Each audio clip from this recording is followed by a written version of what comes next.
बच्चों को दुआएं, बड़ों को सलाम। फ़िज़ा है मेरा नाम। आप देख रहे हैं मॉर्निंग विद फ़िज़ा 24 न्यूज़ पर। नाज़रीन, आज क्या है? आज है 28 मई, यौम तकबीर का दिन। और माशाल्लाह से आज हम ये दिन मना रहे हैं और बड़े फ़ख्र से मना रहे हैं।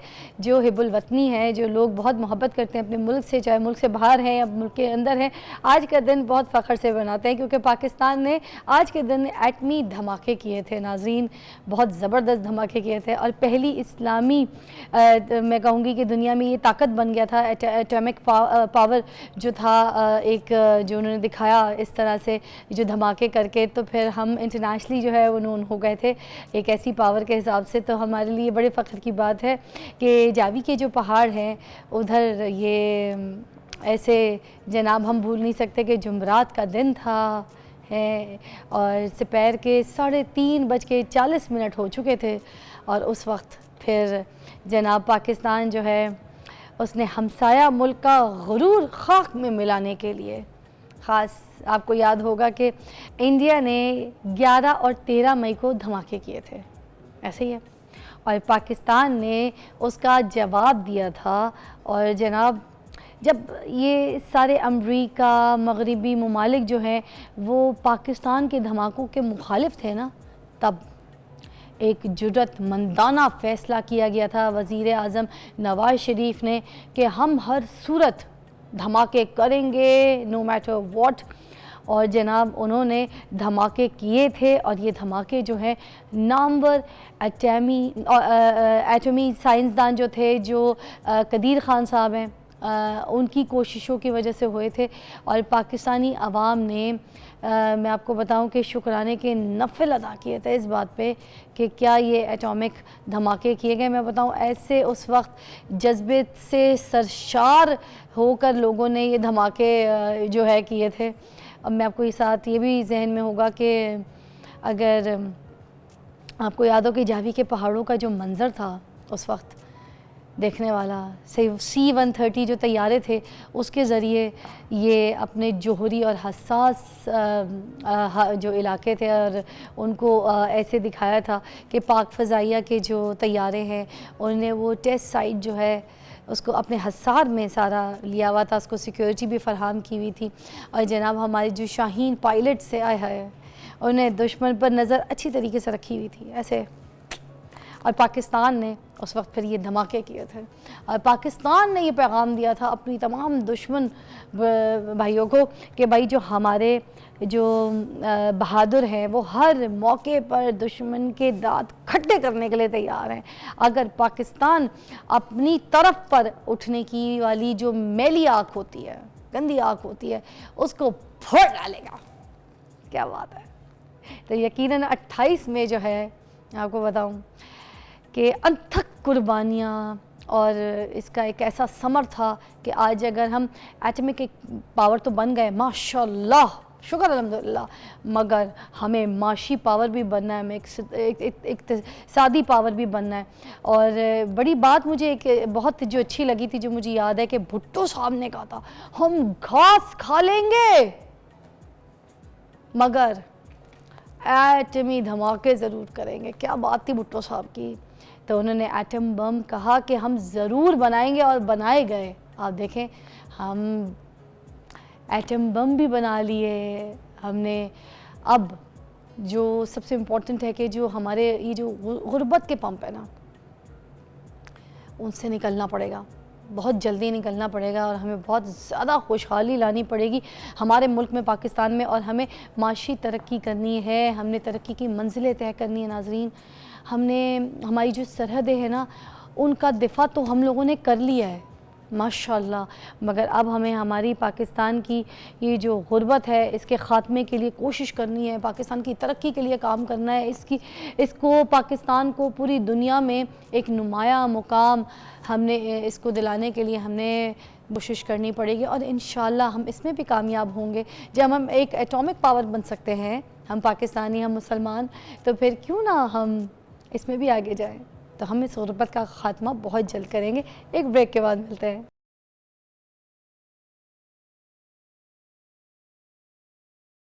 Welcome back, you watching morning with Fiza. नाज़रीन, आम जो है फलों का बादशाह है, ऐसे ही है। और कैरी क्या है कैरी क्या क्वीन है? जी नहीं, हम आम पे ही रहते हैं। कैरी के बाद आम ही बनता है, कैरी के तो सिर्फ अचार ही डलते हैं। कैरी के क्या फ़ायदे, मगर कैरी के फ़ायदे शुरू तो हो ही जाते हैं, तभी तो जाके वो आम बनता है। आम के बारे में बताऊं, बहुत से लोगों को लगता है कि सिर्फ आम जो है वेट गेन वाला फल है, इसको खाएंगे तो मोटे हो जाएंगे, घबरा रहे होते हैं, खा नहीं रहे होते हैं, परेशान हो रहे होते हैं। तो आज से आप लोगों ने परेशानी छोड़ देनी है, घबराना नहीं है, टेंशन नहीं लेनी। आम एक ऐसा फल है जिसको खाने से नो डाउट अगर आप बहुत ही कोई कमज़ोर बंदा है और उसको अपना वज़न बढ़ाना है तो वो इस्तेमाल कर सकता है, क्योंकि वज़न बढ़ाने में बहुत ज़्यादा कारआमद होता है, क्योंकि आपकी सेहत को बहुत ज़्यादा ये जिस्मानी आपको ताकत देता है। इस वजह से आम जो है लोग इस्तेमाल करते हैं। उसके बाद ये है कि कैंसर के जो ख़तरात होते हैं उसके ख़तरात में बहुत ज़्यादा कमी लेकर आता है आम। इसमें जो है पाए जाते हैं ऐसे एंटीऑक्सीडेंट्स जो खून और आंतों के कैंसर के ख़तरात को भी कम करते हैं। एंटीऑक्सीडेंट्स ऐसे हैं जो गले के गदूद के कैंसर के ख़िलाफ़ भी मौसर किरदार अदा करते हैं और ये उनके साथ फ़ाइट करते हैं। और इनमें और भी बहुत से ऐसे मिनरल्स और वाइटामिन हैं जो आपके कैंसर के ख़तरात को दूर करते हैं, रोकते हैं, आपके छाती के कैंसर को भी रोकते हैं। तो जितने ब्रेस्ट कैंसर वगैरह के जो इनहेरिटेड पेशेंट्स हैं, जैसे लोगों को लगता है कि हमारी फैमिली में है, इस तरह के आगे इनहेरिटेड लोगों को होगा, तो वो आम का इस्तेमाल अगर ज़्यादा करें तो इसके ख़तरात कम हो जाएंगे। और साथ साथ ये हड्डियों को बहुत मजबूत करता है। आपके बोन्स अगर मजबूत नहीं होंगे तो फिर आपकी हड्डियां जो है उनमें से आवाज़ें आना शुरू हो जाएंगी, अलकसी होगी, कोताही होगी, तकलीफ़ें होंगी, आपके जिस्म में हर वक्त आपको पेन रहेगा। तो हड्डियों के मर्ज से अगर आपने बचना है तो फिर इसके अंदर विटामिन के होता है, इसको भरपूर तरीके से इस्तेमाल कीजिए, क्योंकि विटामिन के जो है आपकी बॉडी के अंदर जो है इसमें जो जिस्मानी कमज़ोरियाँ जो आपको हो जाती हैं हड्डियों में ख़ास तौर पे, उसमें बहुत कारआमद है। और साथ में इसमें कैल्शियम जो है वो आपकी हड्डियों के लिए बहुत ज़्यादा अच्छा है, क्योंकि आपकी हड्डियों में ये जज़्ब करता है जो खून, जिस तरह से ये कैल्शियम तो उसकी जो मुश्किलात हैं उनको आसान करता है। साथ में ये जो हाजमा है, लोगों को प्रॉब्लम होती है कि खाना खाया है तो वो हज़म नहीं हो रहा, तो हाजमे के बेहतर करने के लिए सबसे अच्छा जो फल है वो है आम। आम के इस्तेमाल से लोगों का हाजमा ठीक रहता है, क्योंकि इसके अंदर जो है फाइबर बहुत ज़्यादा पाया जाता है और साथ में हाइड्रोजन पाया जाता है, बहुत अच्छा फराहम किया जाता है। आपकी बॉडी में पानी की कमी को दूर करता है, कब्ज़ की अलामत को भी ये नॉर्मल करता है। और बहुत से ऐसे कब्ज़ के जो पेशेंट हैं वो अगर आम खाते हैं तो वो इन सारी बीमारियों से, इन सारी तकलीफ़ों से जो है वो दूर रहेंगे। और उसके साथ साथ दिल की सेहत के लिए बहुत ज़्यादा मुफीद है। जो आम खाता है उसका दिल बहुत मजबूत रहता है, उसका दिल बहुत अच्छी तरीके से धड़कता है, कि आपका दिल आपके सीने में बहुत अच्छी तरीके से धड़कना चाहिए। जो आपकी हार्ट बीट है ना, जो आपकी हार्ट बीट की काउंट है वो आपकी पूरी बॉडी में बहुत अच्छा होना चाहिए। इसमें पोटेशियम, मैग्नीशियम बहुत अच्छी मिकदार में पाया जाता है, जिसकी वजह से आपकी दिल की धड़कन जो है वो बहुत अच्छा रहता है। मदाफ़ती निज़ाम की मजबूती के लिए भी आम बहुत अच्छा है। इसके इस्तेमाल को ज़्यादा से ज़्यादा कर लीजिएगा, क्योंकि अब ये गर्मियाँ आ गई हैं तो आम आपको हर रेडी पे चलता फिरता मिलेगा, तो फिर आम आप शदीद खाइए और इसको इस्तेमाल कीजिए। जल्द के जितने भी लोगों को मसले होते हैं कि हमारी जो स्किन है वो हाइड्रेट नहीं रहती, हमारी स्किन में ग्लो नहीं आता, हमारी स्किन खूबसूरत नहीं लगती, हमारी जल्द मरी हुई लगती है और हमारे बाल गिर रहे हैं, पूरे पाकिस्तान में सबको प्रॉब्लम है ना बाल गिरने का, तो आम खाइए ना। अल्लाह ताला की वो नेमत है जो आ गई है, विटामिन सी भरपूर है इसके अंदर। आपको अगर विटामिन सी मिलता है तो आपकी स्किन निखर जाती है। आपके चेहरे के लिए, आपके ग्लो के लिए, आपकी खूबसूरती के लिए, आपकी जवानी के लिए आपको विटामिन सी का भरपूर इस्तेमाल करना है, जो कि सबसे ज़्यादा मिलता है इसमें, आम में। तो आपने बाल जिन लोगों के गिर रहे हैं, अगर आम का ज़्यादा से ज़्यादा इस्तेमाल करेंगे तो आपके इस गर्मी इंशाअल्लाह ताला, अल्लाह ने चाहा तो अल्लाह की मर्ज़ी से आपके सारे बाल गिरना बंद हो जाएंगे। ये जो लोग कहते हैं ना वायरस है, डिजीज़ है, सभी के गिर रहे हैं, कोई बकवास बात है।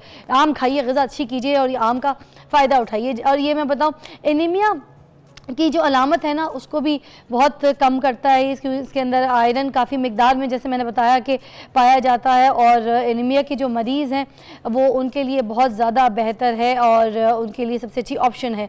अच्छा, शुगर के बारे में मुझे बड़ी हैरत हुई, क्योंकि हम जब इसको सर्च कर रहे थे तो और इसके बारे में पढ़ रहे थे, इसको गूगल कर रहे थे, तो मुझे एक नई चीज़ पढ़ने को मिली, सामने आई। वो ये थी कि ज़ियाबतीस के मरीज़ जो है उनके लिए भी ये बहुत मुफीद है। जी जनाब, मैं तो खुद ये सुन के हैरत में आ गई, क्योंकि मुझे तो यही सुनने में को मिला था, जो हर घर से यही आवाज़ आती है, कभी भी बात करो कि किसी को कोई शुगर है तो वही आम नहीं खा सकते, हमें शुगर है आम नहीं खा सकते। तो यहाँ पर अगर आपकी शुगर नॉर्मल है तो आपके लिए बहुत बेहतर है, आप इसको खा सकते, मगर इतनी मिकदार में नहीं, बिल्कुल थोड़ा सा, ठीक है, मगर ज़ियाबतीस के मरीज़ इसको खा सकते हैं। हमल में बहुत मुफीद है, जितनी भी प्रेग्नेंट औरतें हैं इसमें वाइटामिन मिनरल्स मिकदार बहुत ज़्यादा है। तो आप ये हमल की जितनी प्रेग्नेंट औरतें खून बनाने में मदद करते हैं उसको खा। और उसके बाद वज़न बढ़ाने के लिए मैं आपको बता चुकी हूँ कि अगर आप आम का इस्तेमाल करते हैं और बहुत ही कोई लागत कांगड़ी पहलवान जिस्म है किसी का, तो फिर वो उसको इस्तेमाल करेंगे तो फिर उनका जिस्म बहुत खूबसूरत लगेगा। एक छोटे से ब्रेक के बाद मिलते हैं, देखते रहिए morning with Fiza.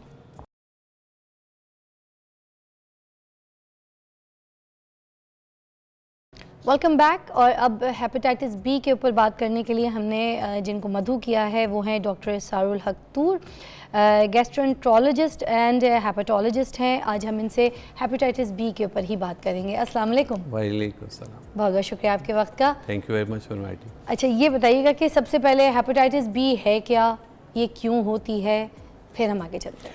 Hepatitis B एक ऐसा इन्फेक्शन है जिसे उर्फ़ आम में काला यरकान कहा जाता है।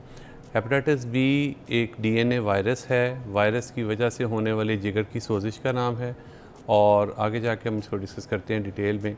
ये जिगर को फौरी तौर पे मुतासर करता है, जिसे फौरी यरकान कहते हैं, यानी आंखें पीली हो जाती हैं। और इस दायमी तौर पे भी मुतासर करता है, यानी इसका असर 6 माह से ज़्यादातर लंबे अरसे तक रह सकता है, और उसके नतीजे में ये जिगर को काफ़ी लंबे अरसे तक नुकसान पहुँचा सकता है। तो इस तरह 2 तरह की बीमारी कॉज करता है, एक फौरी यरकान या acute hepatitis secondary to hepatitis B, और दूसरा क्रॉनिक हेपेटाइटिस या दायमी यरकान हेपेटाइटिस बी की वजह से इसमें करने की सलाहियत है। तो ये 2 तरह की बीमारी का अर्ज करने वाला जरासीम है। तो ये जो दोनों हैं इनमें से सबसे ज़्यादा डेंजरस कॉज कौन सा करता है? देखिए, डेंजरस कोई भी नहीं है, काबिल इलाज बीमारी है। सही हाथों में सही टाइम पे डायग्नोज हो तो ये काबिल इलाज कंडीशन है। इसमें समझने वाली ज़रूरत इस चीज़ की है कि इसकी स्टेज जिस पे हम इसको पकड़ रहे हैं या डायग्नोज कर रहे हैं वो अहम है। अगर यही इन्फेक्शन हेपेटाइटिस बी का जरासीम एक बच्चे के अंदर जाता है और उसकी उम्र 1 साल से कम होती है, तो उसमें ज़्यादा चांसेस होते हैं कि वो दायमी यरकान की तरफ चला जाएगा। अराउंड 90% केसेस में वो क्लियर नहीं कर पाता और वो लंबे अरसे तक उस मसले में फंस जाता है। यही जरासीम अगर किसी एडल्ट में, किसी बड़े में जाता है, तो हमारे जिस्म में क़ुव्वत मुदाफ़त इतनी स्ट्रॉन्ग होती है कि वो 90% केसेस में उसको क्लियर कर देता है और लंबे अरसे तक उसकी कोई पेचीदगियाँ नहीं बनती। और बहुत थोड़े लोग ऐसे होते हैं जो लंबे अरसे तक इस पे मुतासिर होते हैं, यानी दायमी यरकान करता है। तो दूसरे लफ्ज़ों में कहने का मतलब है कि किस बंदे को हो रहा है, किस उम्र में हो रहा है, किस स्टेज पे डायग्नोज हो रहा है, ये सारी चीज़ें ऐसी हैं जो इसकी डेंजरसनेस को डिफ़ाइन करती हैं। लेकिन उर्फ़ आम में ये एक ऐसी बीमारी है जो खामोश कातिल समझी जाती है, क्योंकि आम तौर पे इसकी तशख़ीस उस वक्त होती है हमारे माशरे में जब ये दायमी शक्ल इख्तियार कर चुका होता है और उसकी तोड़ फोड़ इतनी हो चुकी होती है कि जिसको रिपेयर करना और बाज़ औक़ात क्योर करना बाज़ सूरतों में मुमकिन नहीं रहता।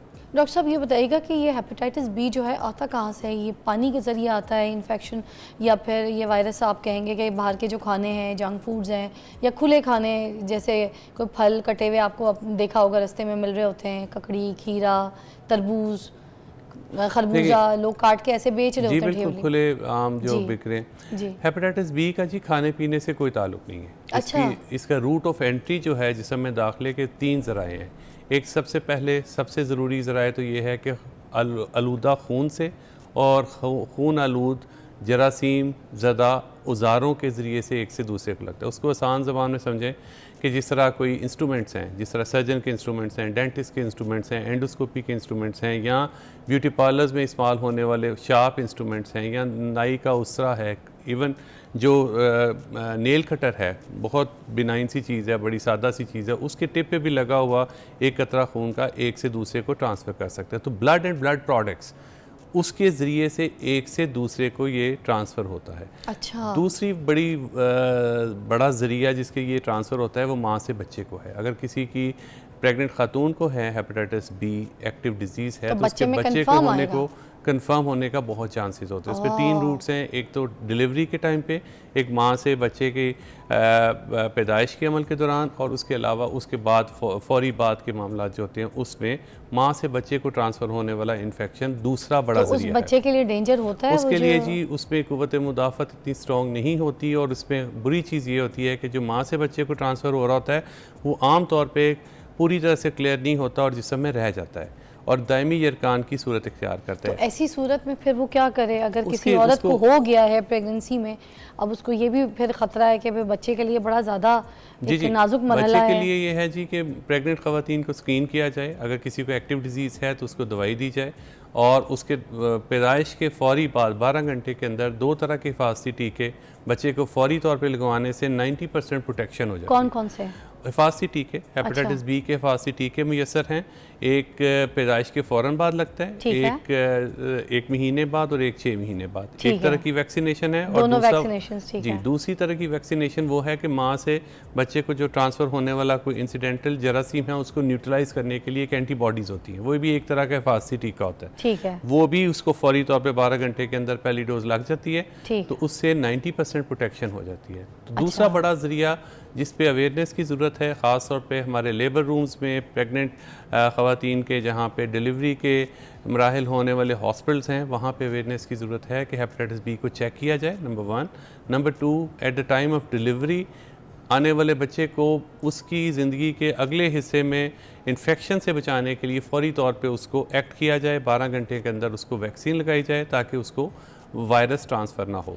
अच्छा, ये जो वायरस है हेपेटाइटिस बी, क्या ये जिगर के कैंसर की भी अलामत बन सकता है? जी जी बिल्कुल। इससे पहले मैं एक पॉइंट और चाहूँगा कि तीसरा बड़ा ज़रिया जिसके ज़रिए एक से दूसरे को लग सकता है वो जिनसी अमल है। उसमें सेक्सुअल ट्रांसमिशन है, मियाँ से बीवी को लग सकता है, अच्छा। और मर्द से औरत को, औरत से मर्द को लग सकता है। ठीक अगर है। किसी कपल में एक भी पॉजिटिव है तो दूसरे उसको पार्टनर को लगने का चांस होता है। तो ठीक 3 है। बड़े ज़राए हैं, ब्लड एंड ब्लड प्रोडक्ट्स माँ से बच्चे को, और तीसरा बड़ा मियाँ ज़रिया है बीवी। मियाँ बीवी के ताल्लुकात। ठीक है। आपने बात की कि इसको जिगर का कैंसर? जी, जिगर के कैंसर बनाने की इसकी सलाहियत बहुत ज़्यादा है। अच्छा, ज़्यादा है? इसलिए इससे इसको क्लास 1 एंटीजन कहते हैं, मतलब इस कार्सिनोजन कहते हैं। इसका मतलब आसान ज़बान में ये है कि आम तौर पे जो जिगर मुतासिर होता है जी। उसकी स्टेजेस होती हैं। अच्छा। पहले जिगर मुतासिर होता है, फिर सोजिश होती है, फिर जिगर सिकुड़ता है, फिर पेचीदगियाँ बनती हैं, और उसके बाद उसमें बाज़ सूरतों में बहुत थोड़े लोगों में कैंसर बनता है। लेकिन हेपेटाइटिस बी की वजह से जिगर जब मुतासिर होता है तो उसमें किसी भी स्टेज पे कैंसर बनने का अमल दूसरे जिगर की बीमारियों की निस्बत ज़्यादा होता है। तो ये अच्छा। इसमें टेंडेंसी है कि जिगर का कैंसर पैदा कर सकता है। अच्छा, और हेपेटाइटिस बी जो होता है डॉक्टर साहब, वो सी में कन्वर्ट हो जाता है, ये चांसेस ज़्यादा होते हैं या नहीं होता? देखिए, हेपेटाइटिस बी और सी 2 मुख्तलिफ बीमारियाँ हैं। उसमें सिर्फ एक कदर मुश्तरक है कि वो दोनों जिगर को मुतासर करते हैं, तो इसलिए हेपेटाइटिस बी का सी में कन्वर्ट होने का कोई चांस नहीं है, ना ही ये कोई बीमारी की स्टेजेस हैं जो बिगड़ के बी सी में कन्वर्ट हो रहा है, ऐसा कुछ नहीं है। अच्छा। बी अलहदा बीमारी है, सी अलहदा बीमारी है। उनके थोड़े से ज़राए कुछ इकट्ठे हैं जिसमें इसका जो ट्रांसफ़र मोड है जिसके ज़रिए से एक से दूसरे को लगता है, फैलाव के ज़राए जिस तरह हमने बात की, ब्लड एंड ब्लड प्रोडक्ट से लगता है, गंदी सिरिंजेस से लगता है, गंदी बॉटल से, ताकत के नाम पे ड्रिप से, ये मैनीक्योर पेडिक्योर जो करवाने जाते हैं हम लोग, उसमें देखें एक ड्रॉप ऑफ ब्लड जो है अगर इवन एक लेलन पे लगा हुआ है, बेडशीट पे लगा हुआ है, मिसाल दे रहा हूँ, तो उसमें एक हफ्ते का इतना वायरस होता है कि वो एक हेल्दी बंदे को वो वायरस ट्रांसफ़र कर सकता है, इवन सूखने के बाद भी। उससे अंदाज़ा लगाएं कि कितना कंटेजियस है ये प्रोसेस। जी बिल्कुल। तो एक से दूसरे को लगने की सलाहियत उस एक ड्रॉप ऑफ ब्लड में जो किसी बेडशीट पे लगी हुई है, टॉवल पे लगी हुई है, चाहे वो किसी हुजाम की दुकान हो या ब्यूटी पार्लर का हो, उसमें अगर वो नैपकिन पे लगा हुआ एक ब्लड का कतरा है जो ड्राई हो गया हुआ है, उसमें भी जरासीम है। बेशक। तो कहने का मकसद ये है कि पर्सनल आइटम्स जो हैं, इसलिए हम इंकरेज करते हैं कि अलहदा होनी चाहिए, जिसमें कंघी, दांतों का brush, towel, razor, nail cutter और ज्वेलरी। ये एक ऐसी आइटम्स हैं जिसमें हेपेटाइटिस हो या ना हो, हर बंदे को अपनी अलहदा होनी चाहिए। और घर में अगर एक हेपेटाइटिस का पेशेंट है, हेपेटाइटिस बी का, तो उसकी ये पर्सनल आइटम्स स्ट्रिक्टली दूसरों से अलहदा होनी चाहिए, जिसमें कंघी, दांतों का brush, towel, razor, nail cutter और ज्वेलरी है। बिल्कुल। अच्छा, ये ज्वेलरी की भी बात इन्होंने पॉइंट बिल्कुल ठीक है, क्योंकि आप जब अपने कान की को ऐसे शेयर कराएंगे और किसी को अगर हेपेटाइटिस हुआ तो वायरस जब आप दोबारा पहनेंगे तो आपको लग सकता है, बाकी अपने ज्वेलरी बॉक्स में भी लग सकता है। फिर जो जो पहनेगा उस ज्वेलरी को, उससे भी औरतों में क्योंकि बहुत सारी चीज़ें वो देख रही होती है, तो ज्वेलरी भी जरूर देखिए। एक ब्रेक के बाद मिलते हैं, हम यहाँ पर बात करें हेपेटाइटिस बी के ऊपर डॉक्टर साहब से।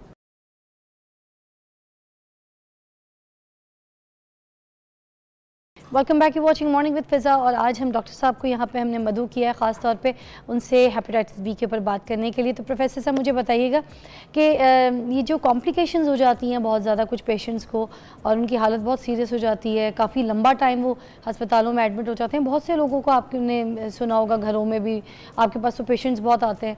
तो आप बताइए कि फिर किस तरह से ये कॉम्प्लिकेशंस को डील करते हैं। देखिए अभी हमने बात की कि दो तरह का यरकान करता है। एक फौरी यरकान है, ऐसा यरकान जो 6 माह में ठीक हो जाता है। उसमें आमतौर पे कॉम्प्लिकेशंस नहीं होती। मरीज़ के अंदर जरासीम गया, आंखें पीली हुई, उसमें भूख की कमी और मतली उल्टी की कैफियत, और इस तरह आंखें पीले होने के अलावा यूरिन का कलर चेंज हुआ, और 4 से 6 हफ्ते में आहिस्ता आहिस्ता वो ठीक हो गया, और पूरी तरह से 6 माह में जरासीम भी जिस्म से निकल गया और जिगर भी अपनी वापस हालत में सही आ गया। ठीक है। और ये आमतौर पे फौरी यरकान या एक्यूट हेपेटाइटिस बी में होता है। दायमी यरकान जो है उसमें लंबे अरसे तक जरासीम अंदर होता है, तो तोड़ फोड़ जिससे कि स्लो लेकिन हो रही होती है। उसमें क्या हो सकता है कि जिगर सिकुड़ सकता है। जब जिगर सिकुड़ जाएगा तो उसके साथ जिगर का सिकुड़ना के साथ पेट में पानी का आना, खून की उल्टी, काले पखाने, आँखों का पीला होना, इसके अलावा दिमाग का माऊफ होना और जिगर का कैंसर का बनना, ये वो अलामात या पेचीदगियाँ हैं जो इलाज ना होने से 10 से 15 साल की बीमारी की बाद जिस्म में पैदा होती हैं, और ये हेपेटाइटिस बी की कॉम्प्लिकेशंस होती हैं। अब इसकी ट्रीटमेंट के ऊपर आ जाते हैं कि किस तरीके से इसको जो है ट्रीट किया जा सकता है। हर स्टेज पे ये इसकी डाइट भी बता दें, कौन कौन सी ऐसी ग़िज़ाएँ जो खिलाएं ऐसे पेशेंट्स को स्पेशली। देखिए सबसे पहले तो ये है कि बीमारी की इब्तदाई स्टेज में एक फौरी यरकान में कोई भी स्पेशल डाइटरी प्रिकॉशंस नहीं है। नॉर्मल हेल्दी डाइट हम प्रमोट कर रहे हैं, साफ़ खाना, साफ़ पानी। इसके अलावा कुछ भी स्पेशल ऐसी डाइट नहीं जिसके पीने से, खाने से मरीज जल्दी ठीक हो रहा हो। उसमें वो जो हमारे मिथ है कि गन्ने का रस पिला दें, ठंडे जूसेस पिला दें, उसका कोई साइंस से ताल्लुक़ नहीं है। नॉर्मल हेल्दी डाइट लें। तुरई लोग कहते हैं ज़्यादा खिलाओ, तुरई ठंडी सब्जी है, समथिंग लाइक दैट। जी, कोई उसकी साइंस में सपोर्ट नहीं है। वो यही है कि आप सादा खाना दें, ऐसा खाना जो रूटीन में खा रहा है, बैलेंस डाइट हो, साफ़ खाना हो। ऑयल में पका हुआ भी खा सकता है? बिल्कुल खा सकते हैं। अंडा, मछली, गोश्त, कुछ शय मना नहीं है। अच्छा जी, ये जो गर्म सर्द का कॉन्सेप्ट है ना, ये कोई इतना सही नहीं है। हाँ, क्योंकि ये बात सुनने को आई थी कि गर्म कोई चीज़ नहीं देनी, तो ये सब ऐसा कुछ साइंस नहीं इस चीज़ को नहीं मानती। Normal healthy diet.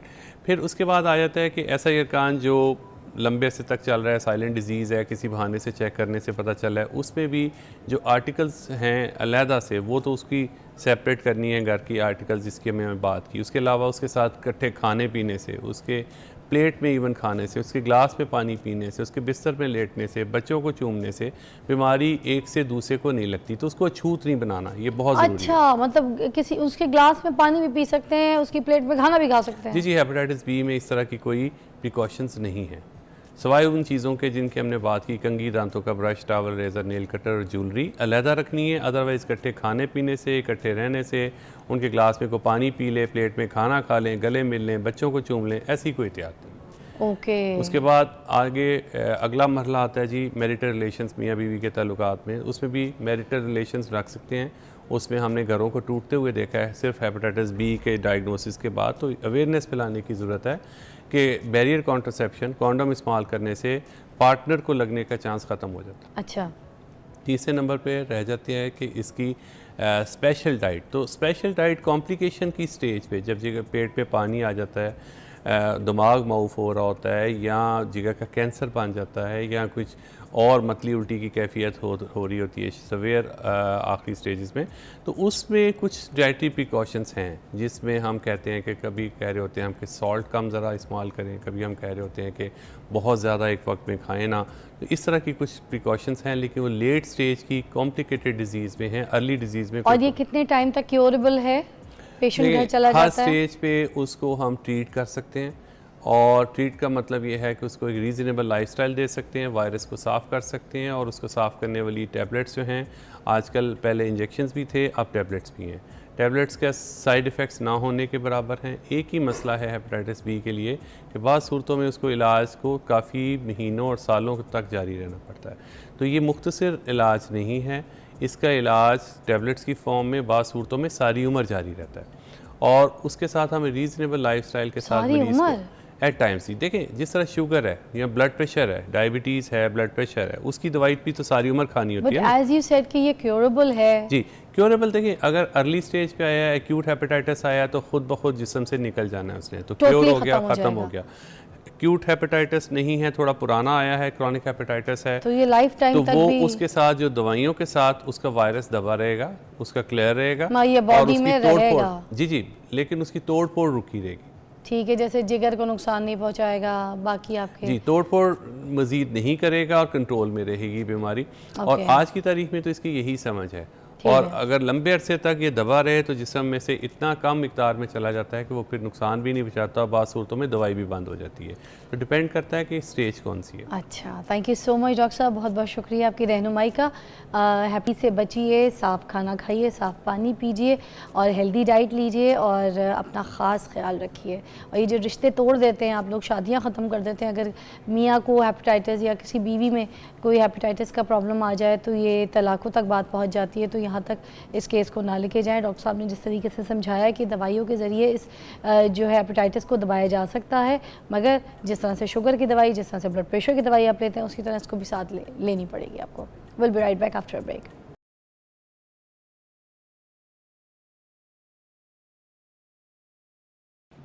Welcome back, आप देख रहे हैं मॉर्निंग विद फ़िज़ा और अब हम बात करने लगे हैं इस टॉपिक के ऊपर कि आजकल स्कूल, कॉलेजेस में, यूनिवर्सिटीज़ में बहुत ज़्यादा जो है रुझान हो गया ड्रग्स के ऊपर। बहुत सारे बच्चे जो हैं वो ड्रग्स की लत में लग गए हैं और पेरेंट्स को इसके बारे में कोई इल्म ही नहीं है, पता ही नहीं है। ना ही तो जब वो घर आते हैं उनके पेरेंट्स उनके बैग्स चेक करते हैं, ना ही तो ये पूछते हैं कि जिन बच्चों के पास आप कंबाइंड स्टडीज़ के लिए जा रहे हैं तो वो क्यों जा रहे हैं।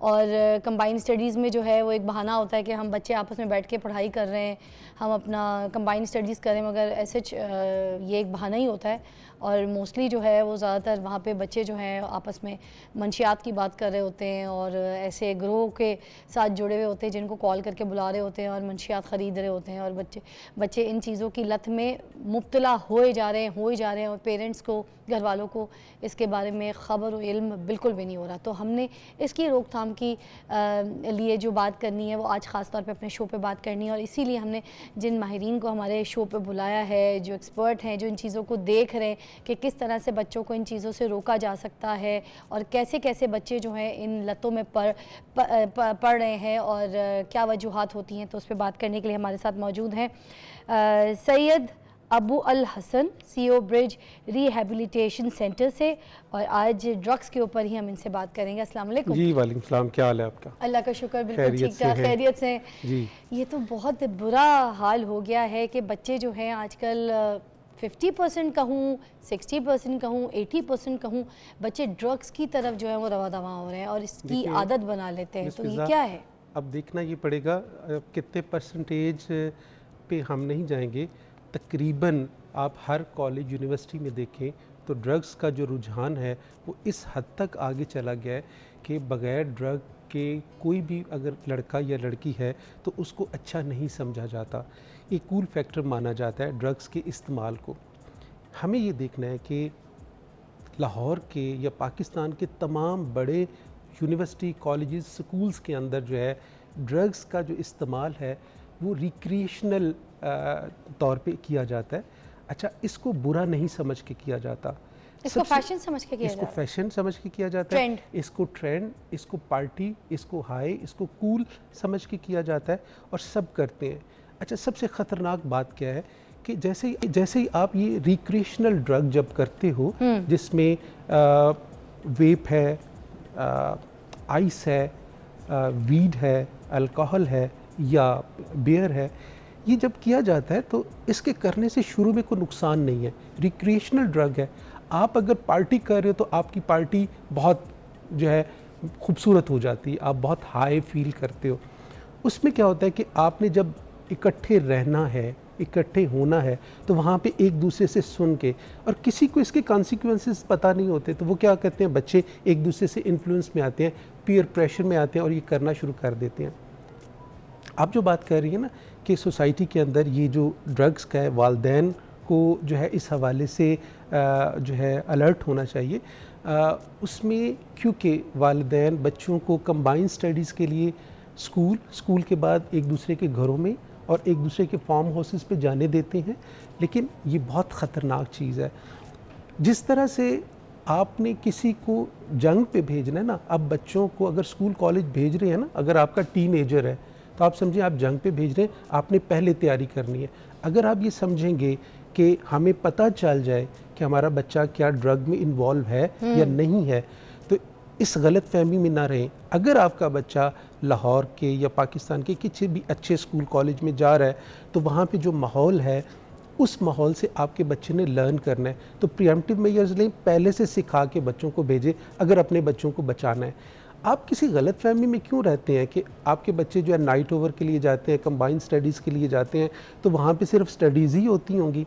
अगर आपका टीनेजर बेटा या बेटी है तो वो वहाँ बैठ के ये सारी चीज़ें डिस्कस होती हैं। अच्छा, अगर आप नहीं भी जाते तो सोशल मीडिया का दौर है, मुझे बताएं फेसबुक, इंस्टाग्राम, ये बाकी जितनी ऐप्स हैं, इनके ज़रिए ड्रग्स को मंगवाया भी जाता है, किया भी जाता है, और ये आपके अंदर एक मोटिवेशन पैदा करते हैं। सोशल मीडिया के ज़रिए वो कैसे, मुझे बताइएगा। ये स्क्रॉल तो कर रहे होते हैं, ये चीज़ें देख रहे होते हैं, वेप हो रही है, कोई किसी किस्म का कोई नशा इस्तेमाल कर रहा है, कुछ कर रहा है, आपस में वो लोग एक दूसरे को देख के तो उसमें सेट होने की कोशिश करते हैं। मगर how come social media is a part of this? आप ये देखिए कि अभी जो परसों जो है हमारी CM साहिबा ने एक ग्रुप पकड़ा है, जॉर्डन ग्रुप, जो कि ड्रग्स को सप्लाई करते थे। ये ड्रग्स आती थी बाहर के ममालिक से और ये किसी चॉकलेट में, टॉफ़ीज़ में आती थी और ये घरों के अंदर डिलीवर होती थी। Oh my God! तो आप मुझे बताएं, ये जो ड्रग्स मंगवाई जा रही हैं, ये कोई बड़ी उम्र का आदमी तो नहीं मंगवा रहा ना, ये हमारे घरों के वो टीनेजर बच्चे और बच्चियाँ मंगवा रही हैं और वो आ रही हैं। जितनी आप रात को फूड डिलीवरीज़ हो रही होती हैं, इनमें वो ग्रुप्स शामिल हैं, वो आपके बच्चों को ड्रग्स जो है वो सप्लाई करके चले जाते हैं। ठीक है, अच्छा, और आपको डिलीवरी बॉयज़ होते हैं? जी, मेरी बात सुने, मेरे पास क्योंकि डेली का काम है, हमारे पास इंडोर में पेशेंट्स होते हैं, तो मैं फैमिली से पूछता हूँ कि आपका बेटा, कहते हैं डॉक्टर साहब 24/7 हमारी नज़र के सामने रहता है। तो मैं कहता हूँ अच्छा कोई आता जाता है? नहीं, कोई नहीं आता जाता। मैं कहता हूँ फूड जो है फूड डिलीवरी होती है घर में, ये जो डिलीवरी करवाते, कहते हैं हाँ होती है। मैं इसका मतलब फिर ड्रग आ रही है।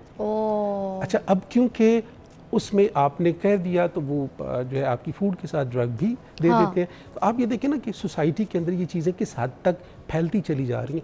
अब क्योंकि डिमांड है, आप देखें ना, अगर कोई भी बच्चा जो है वो ड्रग पे लग गया है, मैं यहाँ पे बताऊँ कि आप जब ड्रग का इस्तेमाल करते हो ना, तो 3 तरह की स्टेजेस हैं। पहली रिक्रिएशनल स्टेज है, जिसको एडॉप्टिव स्टेज कहते हैं। इसमें जब आप नशा करते हो तो नशे से सुकून मिलता है, हाई मिलता है, फ़न मिलता है, आपकी एनर्जीज़ बेहतर होती हैं। अमूमन स्कूल कॉलेजेस में जो बच्चे स्टडीज़ में आगे बढ़ना चाहते हैं, ज़्यादा पढ़ना चाहते हैं, तो ऐसी ड्रग्स मौजूद हैं जिनके करने से आपकी परफॉर्मेंस बढ़ती है। आप ज़्यादा पढ़ते हो, आप ज़्यादा जो है अच्छे मार्क्स लेते हो। तो ये जो एक कंपटीशन है, इसकी वजह से भी आप स्टिमुलेंट का इस्तेमाल करते हो और वो आपके अंदर एनर्जीज बढ़ाता है और आप जो है अपनी जो है इसमें, तो इस किस्म की भी ड्रग्स आ गई हैं, तो फिर ये बच्चों को तो इस तरह से ये तो डिपेंडेंट हो जाएंगे, इस तरह के मोहताज हो जाएंगे और इसके आदी हो जाएंगे। दूसरी स्टेज डिपेंडेंट स्टेज ही है। पहली एडॉप्टिव, दूसरी डिपेंडेंट। डिपेंडेंट स्टेज में क्या होता है, अब आप उसके बगैर कर कुछ नहीं सकते। अब आप ये देखिए, अब आप ये देखिए ना, ये सिगरेट पीने वाला है, उसका हर काम ही सिगरेट के साथ है। उसको वॉशरूम जाना है, उसको खाना खाना है, उसको सोना है, उसको जागना है, उसको बात करनी है, उसको सिगरेट लेना है, तो डिपेंडेंसी होगी। मोस्टली जैसे हमारे कोई ड्राइवर्स होते हैं जिनको सिगरेट की बहुत ज्यादा लत हो, मोटरवे पे गाड़ी ले जाओ या कभी कभी ऐसे कहीं ले जाओ और आधा घंटे से 1 घंटे से ऊपर अगर गाड़ी उन्होंने चला ली तो उनका दिमाग खराब हो जाता है, वो आपके साथ बदतमीजी करना शुरू कर देते हैं। इसी वजह से उनको सिगरेट की आदत है, क्योंकि डिपेंडेंसी है ना। फिर हमको बोलना पड़ता है कि गाड़ी से उतर के आप पी ले सिगरेट, थोड़ा हमें पता होता है। हाँ। तो ये सीन है वाकई। आप ये देखें ना, ये निकोटीन जो है ये निस्बतन कम ख़तरनाक ड्रग है बनिस्बत जो हम स्टिमुलेंट्स की बात कर रहे हैं। अच्छा, अब उसमें यह है कि हमारे आप देखेंगे सोसाइटी के अंदर रुझान बढ़ गया नाइट ओवर्स का, नाइट स्टेज का, और क्योंकि को एजुकेशन है, आप देखें कि हमारी सोसाइटी के अंदर अब जो ड्रग्स के हवाले से है, एक तो फैमिलीज़ के अंदर एक ड्रग कल्चर मौजूद है। आप ये देखें, हमारी अब मोस्टली शादियों के अंदर मेहंदियां हैं, ढोलक हैं, डांस पार्टीज हैं, उधर तो वहाँ पे ड्रग्स बोतल भी चल रही होती है जी। अच्छा, जब चल रही है तो सबको मतलब अब इन लोगों को पता होता है कि वो तायाब्बा भी जो है बोतल में है, वो भी अच्छा, अब शरबत मुझे- खंग पी रहे हैं, वो भी शरबत खंग पी रहे ये हैं। एडॉप्टिव स्टेज है, देख रहे हैं कि सब कर रहे जी। हैं। अच्छा, वहाँ कर रहे हैं, अब आपके कोई दोस्त, आपके कोई जो है ज़ाहिर ग्रुप डांसेस होते हैं, तो उसमें तो आपने भी वो करना है क्योंकि सारी रात जागना है और ये सारा कुछ कर रहा होता है। तो फैमिलीज़ के अंदर कल्चर बन चुका है और फैमिली जो है ना इग्नोर कर रही है। वो कह रहे हैं कि वीड का इस्तेमाल या अल्कोहल का इस्तेमाल इतना बुरा नहीं है। क्यों? क्योंकि अब आप ये देखें हमने बाहर से भी कल्चर लेना शुरू कर दिया क्योंकि वहाँ पे ये सब कुछ है। लेकिन फ़र्क क्या है पाकिस्तान में और बाहर में? वहाँ पे कानून बहुत सख्त है, वहाँ पे आप गलती नहीं कर सकते। यहाँ पे कानून है ही नहीं। आपका बच्चा अगर इस मसले में फंसा है फिर निकालना बड़ा मुश्किल हो जाता है। बिल्कुल, शौहर इस तरह से ये शरबत खंग में लग जाते हैं, बेगमात को मार रहे होते हैं, चीख रहे होते हैं, घरों में उल्टियाँ कर रहे होते हैं, ठीक है। और उसके बाद फिर वो जो बच्चे हैं वो इस तरह के मसले देख रहे होते हैं, फिर बच्चे आगे इस लत में भी पड़ जाते हैं क्योंकि बच्चे देखते हैं घर का माहौल ऐसा है तो फिर आगे खुद भी इस तरह के माहौल में पड़ जाते हैं। उनके लिए मुश्किल नहीं होता फिर, देखिए क्योंकि एक चीज़ वो देख रहे होते हैं कि इस तरह के हालात उन्होंने अपने पेरेंट्स पे भी देख लिए। मिस फिज़ा, पता है अब क्योंकि हमारे यहाँ ख़ास तौर पे ख़वातीन के अंदर ड्रग्स का रुझान बहुत तेज़ी से बढ़ रहा है। उसमें यह है कि बच्चे भी हैं, माएँ अपने बच्चों को साथ लेके चल रही हैं। आपकी 8 साल की बेटी है, आपका 10 साल का बेटा है, वो आपके साथ ही है, माँ नहीं जो है उसको संभालना है। सेपरेशंस हो जाती हैं, डिवोर्सेस हो जाती हैं, प्रॉब्लम्स आ जाते हैं, तो वो बच्चे भी उसी कल्चर का हिस्सा बनते चले जा रहे हैं। डिपेंडेंट स्टेज में आकर फिर आपके लिए मुश्किल हो जाता है। फिर आखिरी स्टेज है डिटोरेट स्टेज, जिसमें आप तबाही की तरफ जाते हैं, आप एडिक्ट हो चुके हैं, अब आपके लिए मुश्किल हो जाता है। अब डॉक्टर साहब ये आदत लग गई, बच्चे पड़ गए नशे में, ठीक है, पेरेंट्स के हाथ से ये बात निकल गई है, अब उनको लग गई है लत, अब कैसे उनको बचाया जा सकता है? देखिए ये बहुत ज़रूरी है। सबसे पहले हमें ट्रीटमेंट की तरफ आना चाहिए, लेकिन मिस फिज़ा सबसे बड़ा मसला ये है कि हम लोग डिस्कस नहीं करते हैं। अगर हमारे घरों के अंदर बच्चे ड्रग्स की तरफ हैं और हमें पता चल गया कि इनके बिहेवियर्स ख़राब हो गए, क्योंकि आपके रवैयों से पता चलता है। आपका बेटा सारी रात जागेगा, सारा दिन सोएगा, आपसे डिमांड करेगा, पैसे की डिमांड करेगा, लड़ेगा, झगड़ेगा, प्रॉब्लम्स आना शुरू हो जाते हैं। जब प्रॉब्लम्स आना शुरू हो जाते हैं तो आपको अंदाज़ा हो जाता है कि कुछ गड़बड़ है, ठीक है। फिर आप पता करते हैं, आपको पता चलता है कि हाँ आपका बच्चा सिगरेट भी पी रहा है, वीड भी ले रहा है, जो है स्टिमुलेंट भी ले रहा है, क्योंकि आजकल जो स्टिमुलेंट आइस, क्रिस्टल मेथन और कोकीन है वो बहुत तेज़ी के साथ वो बढ़ती चली जा रही है। तो अच्छा, उसमें एक ब्रेक रिक्वायर्ड है। ब्रेक के बाद जब हम वापस आएंगे तो उसको डिटेल में हम डिस्कस करेंगे कि अब अगर बच्चा पड़ ही गया है नशे में और हाथ से बात थोड़ी सी निकल गई है, अब इसका बचाव कैसे हो सकता है और किस तरीके से हम उसको राह रास्त पे ला सकते हैं कि वो अपनी ये जो चीज़ें हैं और नशा है, लत है, इसको छोड़ सके। इस ब्रेक के बाद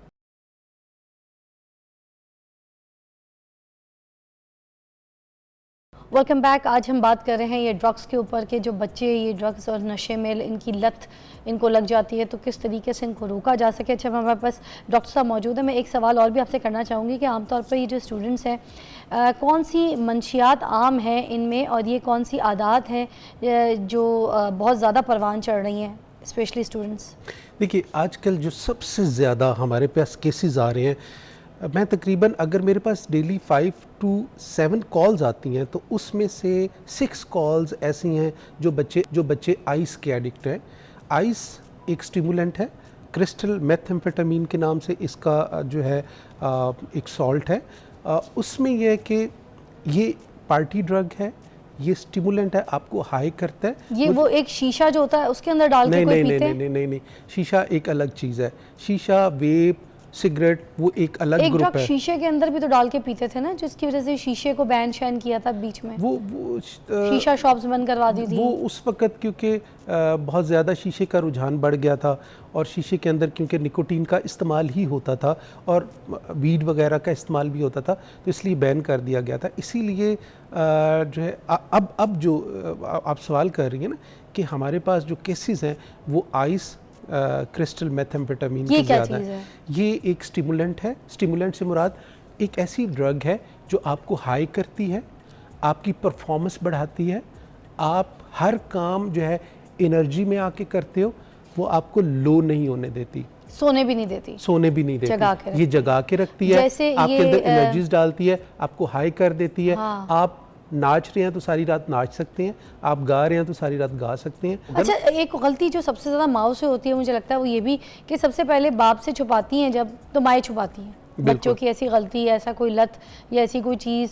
अब उसके बाद बच्चे जो हैं और मुझे लगता है उनको शय मिल जाती है, परवान चढ़ जाते हैं, क्योंकि उनको लगता है कि एक बार उनकी गलती को छुपा लिया गया तो आगे भी अम्मा छुपा लेंगी, वो मज़ीद लत में पड़ते जाते हैं, मगर उस वक्त वो बात हाथ से निकल चुकी होती है। देखिए पता होता क्या है, बच्चे बड़े मास्टर होते हैं, मास्टर मैनिपुलेटर हैं, उनको पता उन्हीं के माँ बाप है ना कैसे ट्रिक से खेलना है, उनको सब पता होता है। और माँ बाप जो है ना ये बड़ी मजबूर कौम है। क्या बात है, ये पता क्या है, ये इतने बेचारे हैं ना, ये अपनी बच्चों की बात मान लेते हैं, ये प्यार करते हैं ना, बिल्कुल सही कहा, तो जो कहेंगे बच्चे मान लेंगे। ये जो प्यार की बीमारी माँ बाप को बच्चों के साथ है वो बेड़ा गर्क कर देती है। तो मैं कहता हूँ माँ बाप बच्चों के साथ जो प्यार करें वो टफ करें, वो टॉक्सिन ना करें, वो जहरीला प्यार करते हैं। मतलब खिलाएं सोने का निवाला मगर देखें शेर की निगाह से। मैं तो कहता हूँ आप खिलाएं, सोने का निवाला ना खिलाएं, उनको सादा निवाला खिला के उनको किसी जोगा कर दें, क्योंकि ये जो सोने का निवाला है ये बड़े प्रॉब्लम्स क्रिएट कर रहा है। आपके बच्चे के पास अच्छी गाड़ी है तो जो जिसके पास नहीं है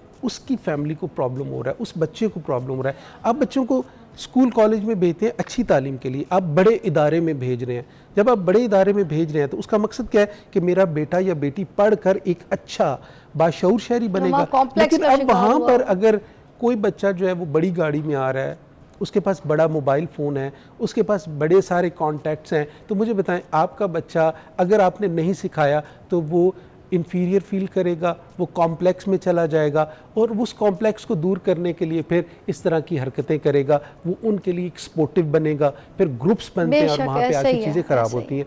तो जो आप बात कर रही है ना, माँ बाप को एक पेज पे होना चाहिए। कभी भी माँ को बाप से और बाप को माँ से बात छुपानी नहीं है, कैसी भी क्यों ना हो। इस डर से न छुपाएं कि इसका बाप मारेगा या क्या करेगा। कल की बहुत बड़ी मुसीबत से बचने के लिए आज एक दूसरे के साथ डिस्कस कर लें, क्योंकि फाइनली खुदा न खास्ता ड्रग एडिक्शन का या तो डेथ है या इलाज है, इसका तो ये है। मुझे रिहैब तक कब पहुंचता है ये जो पेशेंट हो जाते हैं? थर्ड स्टेज पे आ जाते हैं, डिट्रेट स्टेज आ जाती है। वो थर्ड स्टेज क्या होती है? वो आखिरी स्टेज होती है। फर्स्ट स्टेज में तो एडिक्शन होती है, आस्ता आस्ता लत लगती है। फर्स्ट पे एडॉप्टिव स्टेज, जब आप करना शुरू कर गए, आपको अच्छा लगने लग गया, प्रैक्टिसिंग में। हाँ, सेकंड स्टेज जो है वो डिपेंडेंट स्टेज है। डिपेंडेंट स्टेज में फैमिलीज को समझ आने लग जाती है कि कोई गड़बड़ है, सिचुएशन सारे सिम्पटम्स में बाहर आ रहे हैं। हाँ, वो फिर वो मैं जैसे कह रहा हूँ हेलुसिनेशंस, रवैये खराब, लड़ाई झगड़ा मार कुटाई, ये सब, नींद ना आना, जागना, ज़्यादा बोलना, परफॉर्मेंस खराब, आपके स्कूल के ग्रेड्स खराब, आप रात को जाग रहे हैं, दिन को सो रहे हैं, आपके अपने आप को सबको समझना। अच्छा, तीसरी स्टेज डेट्रिएट स्टेज है। ये कौन से सिम्पटम्स हैं? ये स्टेज है जिसमें आपको हर वक्त अब नशा चाहिए। पहले आप एडॉप्टिव स्टेज में हफ्ते में एक दफ़ा करेंगे, डिपेंडेंट स्टेज में रोज़ाना रात को करेंगे, जो तीसरी स्टेज है उसमें सुबह दोपहर शाम आपको करना है। अगर नहीं करते फिर आपको तकलीफ़ होती है, आप जो है ड्रग डिपेंडेंट हो जाते हैं। ये जो तीसरी स्टेज है, आपने देखा होगा सड़कों पे, गली महलों में, पार्कों में जो लोग पड़े हुए हैं वो तीसरी स्टेज वाले लोग हैं, उनको रिहेबिलिटेशन की ज़रूरत है। तो बाहर का सरिया जो लगा होता है रोड्स पे, ब्रिज वगैरह का, वो भी तोड़ के ले जाते हैं, वो भी बेच देते हैं। ये हालत भी हो जाती है जी, सरिया बेच देते हैं। देखिए ना, ये मजबूरी है। अच्छा, अब आप ये देखें, ये सिर्फ एक क्लास का मसला नहीं है, ये पुअर क्लास का मसला भी है, मिडिल क्लास का मसला भी है, अपर मिडिल क्लास का मसला भी है, एलीट क्लास का मसला भी है। हर घर के अंदर प्रॉब्लम है, किस तरह से लोग इसको लेकर चल रहे हैं। लास्ट एक और मैं चीज़ पूछना चाहूँगी, कौन लोग हैं, कौन से ग्रुप्स हैं, कौन से गिरोह हैं जिन्होंने ये मुहिम चलाई हुई है कि ये जो कॉलेज स्कूल के स्टूडेंट्स हैं इनको ये ड्रग्स में डालेंगे और इसकी आदत और इसकी लत लगाएंगे? देखिए मेरी बात सुनिए ना, किसी का भी अगर बिजनेस है तो उसको प्रमोट करेगा, ठीक है। तो ड्रग बेचने वाले पाकिस्तान एक ऐसी जगह पे मौजूद है जहाँ से पूरी दुनिया की ड्रग जो है जाती है अफ़गानिस्तान के ज़रिए, ठीक है। तो यहाँ से गुज़र के जाती है, तो यहाँ पर पूरी दुनिया से निस्बतन सस्ता नशा आपको मिलता है। आइस, मैं कल ही मुझे एक पुलिस ऑफिसर बता रहा था कि आइस का जो ऑफिशियली रेट जो वो बता रहा था कि 350-400 रुपये की ग्राम मिल जाती है, और वो ब्लैक में आपको जो है 2,500-3 हज़ार रुपये की मिलेगी। इसी तरह कोकेन है वो 20 से 25 हज़ार रुपये मिलती है, और बाकी सारी ड्रग्स भी हैं। तो ये बहुत thank you so much doctor साहब, आपके डिफिकल्ट टाइम का, आपने बहुत अच्छी डिटेल में जाके हमें चीज़ों के बारे में बताया, समझाया। आखिर ये कहना चाहूँगी कि सबसे पहले आपके बच्चे जो कंबाइंड स्टडीज़ में जाते हैं उनकी सोबत देखिए, लोग देखिए कि किधर जा रहे हैं, कैसे बच्चे हैं, कैसे लड़के हैं, कैसे लड़कियाँ हैं जिनमें उठ रहे हैं, बैठ रहे हैं। और उसके साथ साथ जो स्कूल कॉलेज में भी इनके, क्योंकि अब तो स्कूल में भी ड्रग सप्लाई शुरू हो गया है, ख़ुद डॉक्टर साहब ने यहाँ पे बैठ के बोला है। तो जो बच्चे आपस में गैदरिंग करते हैं कि ये बर्थडे पार्टीज़ है, ये नाइट स्पेंड करना है हमने फ्रेंड्स के साथ, उनकी घर में जीटी है, पार्टी है, ये पार्टी का जो सो कॉल्ड ट्रेंड निकला हुआ है ना, ये पार्टीज़ अपनी ज़िंदगी से हटा दीजिए। ये पार्टीज़ ही आपके बच्चों को ख़राब कर रही हैं। कोई जीटी नहीं होती, कोई पार्टीज़ नहीं होती है, कोई डांस पार्टीज़ नहीं होती है। क्या तरीका है? ये डांस पार्टीज़ होती इसीलिए है कि ये ड्रग्स जो है वहाँ पे बच्चे इस्तेमाल करें और रातों को अपने नशे के उबूर जो है वो जो हाई ऑन लाइफ होते हैं वो वहाँ पर वो हो जाएं, सारी रात वहाँ पे नाचें, ड्रग्स इस्तेमाल करें, किसी की आवाज़, किसी का शोर नहीं, कुछ नहीं। उसमें म्यूज़िक भी आपको ज़्यादा एक्स्ट्रा एक्सट्रीम पे जाके सुनाई दे रहा होता है, चाहे उसके सुर ताल हो, चाहे आवाज़ हो। ये सारी चीज़ें जो हैं, ये रेव पार्टियाँ, ये जो सब कुछ हो रही होती हैं, इन पर काबू पाएँ, इधर अपने बच्चों को न जाने दें। और अगर आपका बच्चा, आपको पता चल गया कि ऐसे ड्रग्स में मुब्तला हो गया है, तो आप खुदारा उसको प्यार से, मोहब्बत से इसको कंसर्न करें, उसको डॉक्टर को दिखाएं। अगर रीहैब भी भेजना पड़े तो प्लीज़ आप रीहैब भेजें अगर हालत ज़्यादा ख़राब है। शर्माए नहीं, घबराए नहीं, डरे नहीं, क्योंकि आपके बच्चे की ज़िंदगी सबसे कीमती, आपकी पूरी दुनिया की, आपकी कमाई हुई दौलत से, आपके घर से, आपके जायदाद से, आपकी किसी भी चीज़ से सबसे ज़्यादा इंपॉर्टेंट है आपके बच्चे की जान, वो आपने बचानी है। और ड्रग्स ख़ास तौर पे एक जहरीली चीज़ है जो सिर्फ़ और सिर्फ इंसान को उसके कब्र तक पहुँचा सकती है। तो आप लोगों ने सब ने इससे बचकर है।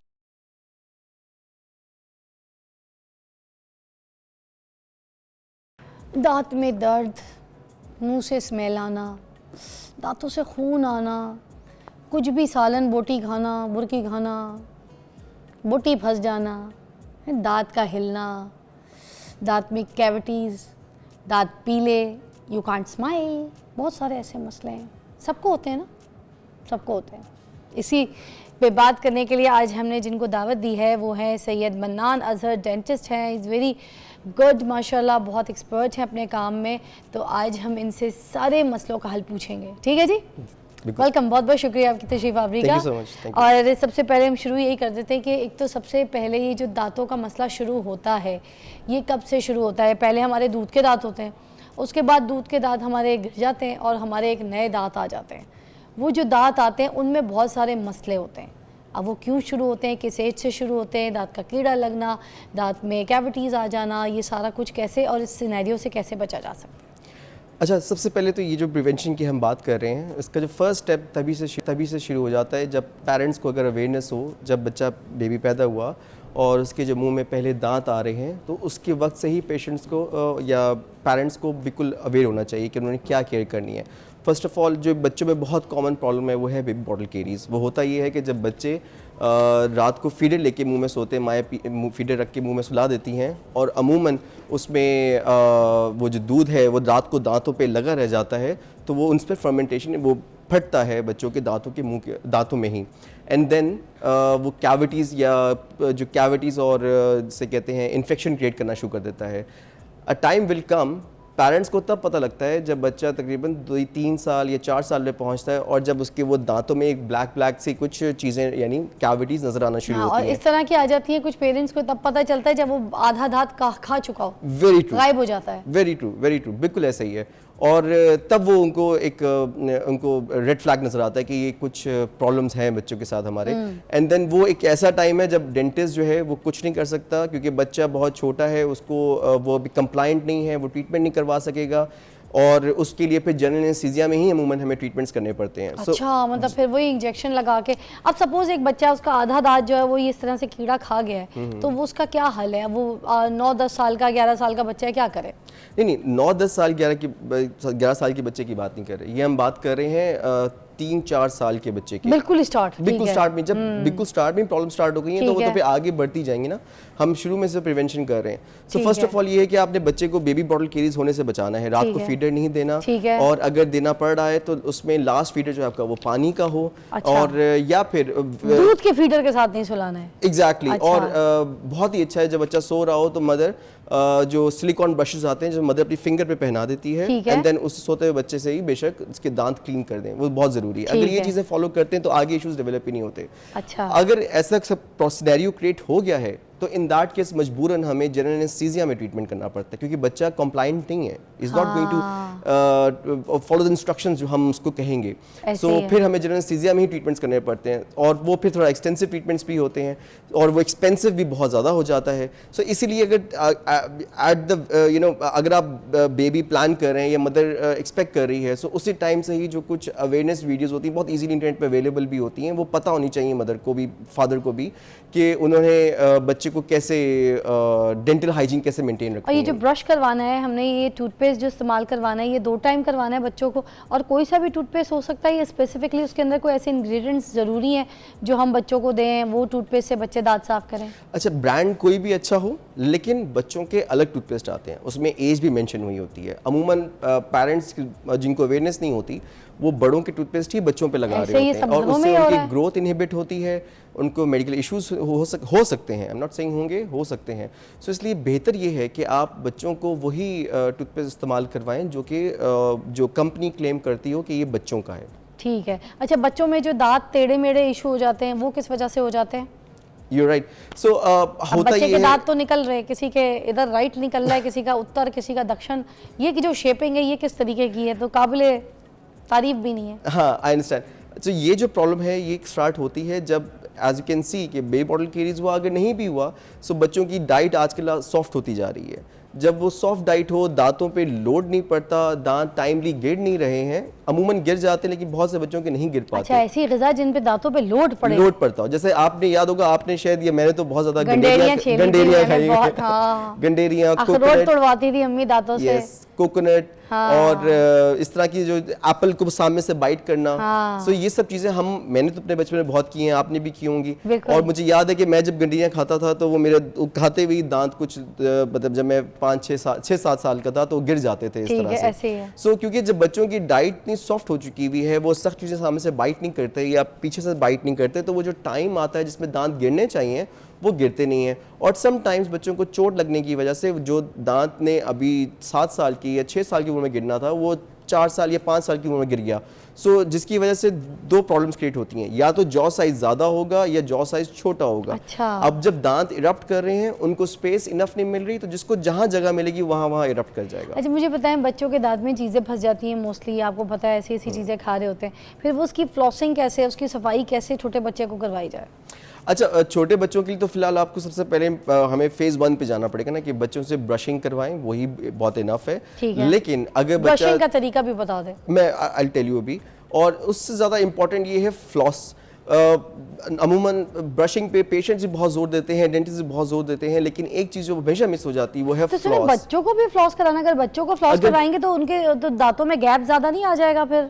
अच्छा, पहली बात ये कि मैंने कहा ना कि बच्चे जब कर सकें फ्लॉस तो उनको फ्लॉस करवाएं, और गैप जो है वो कभी भी नहीं आता फ्लॉस से, ये बिल्कुल मिसकंसेप्शन है। अच्छा। अगर हम फ्लॉस करेंगे तो उससे गैप कभी नहीं आता, वो महसूस ऐसा होता है कि गैप आया। वो इसलिए क्योंकि जब हमारे दांतों के दरमियान में कुछ नेचुरल स्पेसेस होती हैं, ब्रिजेस से कहते हैं, वहाँ पे कोई फूड पार्टिकल फंस गया, अब आपकी बॉडी इसको परसीव करेगी कि गैप नहीं है। आपकी टंग जब रन करेगी ओवर योर टीथ तो वो महसूस ऐसा होगा कि वो गैप नहीं है, वो सब जगह क्लोज्ड है।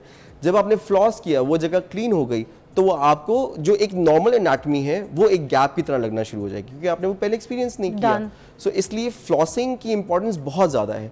व्हेन वी ब्रश, अगर आप एक छोटी सी इस चीज़ को अंडरस्टैंड करें, सो व्हेन वी ब्रश, हम अमूमन इस तरह से ब्रश करते हैं। ठीक है, साइडों में ऐसे कर। सो सर्फेसेस कौन सी क्लीन हो रही हैं, या तो ये सर्फेस क्लीन हो रही है या बैक वाली क्लीन होगी जब आप पीछे ब्रश करेंगे। जो सरफेस सबसे ज़्यादा इग्नोर होगी वो दांतों के दरमियान की सरफेस है, यानी कि ये वाली सरफेस है। जब ये जो सरफेस है जहाँ पे फ्लॉस नहीं, सिर्फ फ्लॉस जा सकता है, यहाँ ब्रश नहीं जा सकता, नहीं जा सकता। So, इसलिए ब्रशिंग इज़ नॉट इनफ। अमूमन लोग जोर देते ही ब्रशिंग पे हैं और ब्रशिंग सख्त करते हैं, हार्ड ब्रश यूज़ करते हैं और ज़ोर ज़ोर से करते हैं और हर मतलब समझते हैं कि हमने जितना ज़ोर से और जितनी दफ़ा ब्रश किया उतने दांत हमारे सफ़ेद हो जाएंगे और कीड़ा नहीं लगेगा। हाँ। असल में वो जो कीड़े ने काम करना था वो खुद आपके ब्रश नहीं कर दिया, वो आपके दांत को डैमेज कर देता है। सो आपने ब्रश यूज़ करना है तो वो सबसे ज़्यादा सॉफ्ट, जो भी कंपनी क्लेम करती है सबसे सॉफ्ट ब्रश वो यूज़ करें। और तो फिर ये फ्लॉस 3 करें। किस्म के ब्रशेस क्यों आते हैं? आप जाते हैं तो medium one, hard brush, soft brush, इस तरह ये क्या है? अच्छा ये कुछ की मेडिकल की जब डेंटली ज़रूरत पड़ती है तो हम रिकमेंड करते हैं कि आप हार्ड करें या मीडियम पे आ या जाएं। मीडियम पे आ जाएं, लेकिन वरना हमें अमूमन आम रेगुलर जो लोग हैं जितने भी, उनको सॉफ्ट ब्रिसल्स के साथ ब्रश करना चाहिए। सॉफ्ट से करना चाहिए। और एक थोड़ा सा हमारी मिडिल क्लास मेंटालिटी भी तो है ना कि वो मिडिल, हमें लगता है मीडियम ज़्यादा चलता है। हाँ, तो मीडियम मीडियम मिस करते हैं क्योंकि उसके जो ब्रिसल्स होते हैं वो बहुत और जो टाइम बाद जाके ब्रिसल्स हैं होते उनमें वो पहाड़ बने हुए ऐसे जो उतार चढ़ाव वाले वैसे लेने चाहिए या बस सीधा ब्रश लेना नो चाहिए? नो नो, वो शेप्स जरूरी होती है, Shapes वो जरूरी है। आपके टूथ की एनाटमी, वो जो शेप्स दिखाते हैं पहाड़ जैसा, वो ऐसे जब वो ब्रश आके यहाँ लगता है सो वो इन तमाम एरियाज के अंदर वो ब्रिसल्स Shaping में पहुंच जाता है। ओके। लेकिन फिर भी वो फ्लॉस को रिप्लेस नहीं कर सकता। फ्लॉस को नहीं कर floss is the, this is the floss, ये बहुत है। एक कॉमन चीज है। ठीक है। बेसिकली 3 टाइप्स ऑफ फ्लॉसेस होते हैं। एक होता है फ्लॉस पिक्स, जो अमूमन आपने देखा होगा टूथपिक के ऊपर एक धागा सा लगा ठीक हुआ है, ऐसे ही होता है। है, वो फ्लॉस पिक्स होते हैं। वो बहुत अच्छी चीज़ नहीं है, लेकिन अगर आपको आदत नहीं है, आप डेवलप करना चाहते हैं, इनिशियली यूज़ करना चाहते हैं या वो एक्सपीरियंस लेना चाहते हैं कि वो उस फ्लॉस से क्लीन होकर दांत कैसे महसूस होते हैं, तो आप बेशक वो यूज़ कीजिए। ठीक है। ऑफिशियली यूज़ ये होना चाहिए। और इससे भी बेहतर एक और फ्लॉस आता है, उसे वाटर फ्लॉसर कहते हैं। दैट्स अ मशीन, वो आप दांतों पे फेरते जाते हैं, वो ऑटोमेटिकली उन सारे एरिया से वो क्लीन कर देता है, लेकिन वो थोड़ा सा एक्सपेंसिव होता है, so not everyone can afford that. ठीक है। सो अभी आप सिर्फ ये स्ट्रिंग फ्लॉस पे फोकस रखें। So this is the floss, as you can, अगर कैमरा फोकस कर यस, पाए आपको ही कैमरे ने फोकस किया हुआ है जी। सो इसको वो थ्रेड को उन्होंने इसको लेना है और अपने फिंगर पे रैप करना है, एंड देन ये जो सरफेसेस हैं इसके दरमियान में ले जाके इनको क्लीन करना है। सिर्फ अच्छा। ये नहीं कि आपने सरफेस को ले जाके अंदर पास कर दिया, वो सिर्फ काफ़ी नहीं होगा। जब आप अंदर ले गए हैं तो पहले एक साइड की सरफेस को क्लीन करें, फिर दूसरी साइड की सरफेस को क्लीन करें। अच्छा। सो ये दिस इज रियली इंपॉर्टेंट। मतलब 3-4 times you have to just do it upwards and downwards. Exactly. और अच्छा। आप हमें अक्सर पेशेंट्स आके हमें तो ये फ्लॉस का तरीका ही नहीं पता था। हमें यही पता था कि बस दांत के अंदर ऐसे करना है, उसके बाद धागे को आगे खींच लेना, जो भी फंसा होगा वो बाहर आ जाएगा। तो ये नहीं है तरीका। नहीं, वो नहीं है। Oh my God, एक ब्रेक लेते हैं, मैं और तरीके से समझ लेती हूँ, फिर आपको और समझाऊंगी।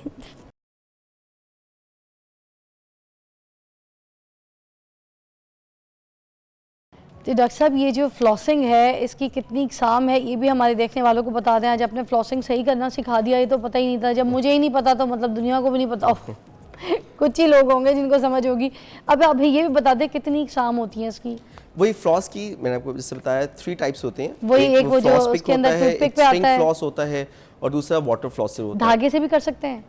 नहीं, आम धागे से इसलिए नहीं कर सकते क्योंकि वो इस तरह से डिज़ाइन नहीं हुआ हुआ। वो उसके जो क्या कहते हैं, वो ब्रेक हो जाएगा और उसकी जो कुछ पीसेस हैं वो आपके दांतों में फंस जाएंगे, जो कि तो आपके क्या लिए और टूथपिक भी ट्रबल। एक इसका वो इसकी एक इकसाम है? जैसे ऐसे उठा के अमूमन रेस्टोरेंट्स में खाना खाने के बाद ऐसे लोग लगे होते हैं ना, तो टूथपिक इस्तेमाल वो भी ठीक है क्या? एक्चुअली टूथपिक बिल्कुल इस्तेमाल नहीं करना चाहिए। ओह। वो बिल्कुल गलत चीज़ है।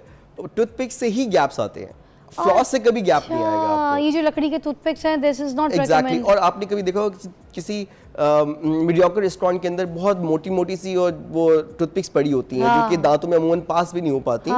वो तो सबसे ज़्यादा डेंजरस है। मतलब वो खाना तो निकालती पता नहीं निकालें अगर पास करेंगी तो, और अगर पास हो गई तो वो फिर जो गम्स हैं उसको भी डैमेज करके निकालती हैं। तो डॉक्टर साहब, क्या ये अच्छी तरीके से मुंह भर के कुल्ली की जाए प्रेशर के साथ, तो उन चीज़ों से नहीं निकल सकते? बिल्कुल निकल सकता है, लेकिन फिर भी जो आपके कॉन्टैक्ट एरियाज हैं, जिस तरह से हमारे दांतों के दरमियान में ये कॉन्टैक्ट एरिया है जहाँ पे आपका फ्लॉस मुश्किल से पास कर रहा है, जब वहाँ से उस पॉइंट पर कुछ लगा रह जाएगा तो वो तो कैविटी क्रिएट करेगा। अमूमन हमारे पास पेशेंट्स ऐसे आते हैं जिनके दांतों के दरमियान में कैविटीज होती हैं और बहुत ज़्यादा हमें देखने को मिलता है। वो इस वजह से क्योंकि ब्रश भी पास नहीं हो रहा, फ्लॉस भी नहीं कर रहे, और कुल्ली करने पे वैसे तो क्लीन हो जाता है जो सामने का होता है, जो बाहर का होता है, लेकिन जो कॉन्टैक्ट एरिया के अंदर जो फंसेगा, गोश्त या कुछ ऐसा भी फूड पार्टिकल या कोई कार्ब्स, शुगर, सो वो नहीं निकल पाएगा। अब ये जो फिश वायर होते हैं आपके ये जो फ्लॉस के अंदर, तो इसकी जगह धागा क्यों नहीं इस्तेमाल कर सकते हैं?